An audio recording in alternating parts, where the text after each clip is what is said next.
अगर हम कैंसिलेशन पर कंपनसेशन की अगर बात करें हेमंत सर, तो मैं आपसे समझना चाहूंगी वो क्या एक सर्टेन अमाउंट होता है जिस पर आपको कंपनसेशन देना पड़ता है एयरलाइंस को, किसी भी यात्री को, और कब कंपनसेशन से एग्जम्प्टेड होता है एयरलाइन?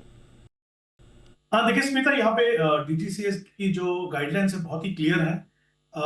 तो ये बेसिकली जो कंपनसेशन वो डिपेंड करता है कि फ्लाइट का जो ब्लॉक टाइम है उसके ऊपर। जो हम फ्लाइट के ब्लॉक टाइम की बात करते हैं तो वो शुरू होता है डिपार्चर गेट से अराइवल गेट तक, जहाँ पे आप जाने वाले हैं।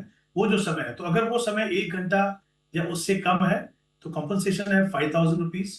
और या फिर जो आपका जो बेसिक फेयर है या प्लस जो एयरलाइंस का जो फ्यूल चार्ज है, उन दोनों में से जो भी कम हो वो आपको मिलता है।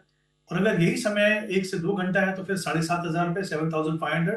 और अगर ये 2 घंटे से ज्यादा है तो फिर वहां पे 10,000 रुपीज का कॉम्पनसेशन है। और ऑफकोर्स उसके साथ में अगर आप एयरपोर्ट पे हैं, डिपेंडिंग ऑन कितना समय आपको वेट करना है, कितना समय आपकी डिले हुई है, उसमें एयरलाइंस को रिफ्रेशमेंट भी देनी है आपको।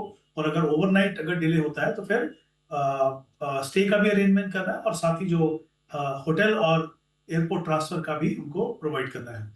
उसके अलावा जो एक्सेप्शंस हैं, जो एक्स्ट्रा ऑर्डिनरी सर्कमस्टेंसेज या फोर्स मेजर जिसको बोलते हैं, वहां पे क्लियरली जो चीजें एयरलाइंस के कंट्रोल में नहीं है वहां पे उनको कॉम्पनसेशन नहीं देना पड़ता है।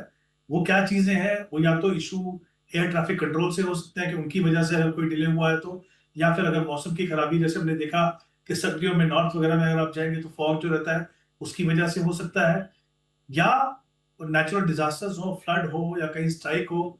ये जो कुछ कारण है, यहाँ पे एयरलाइंस को कुछ कॉम्पनसेशन नहीं देना पड़ता है। बट ऐसे में भी एयरलाइंस को ये कोशिश करनी है कि उनकी रिस्पॉन्सिबिलिटी है कि फ्लाइट डिले ना हो या कैंसिल ना हो।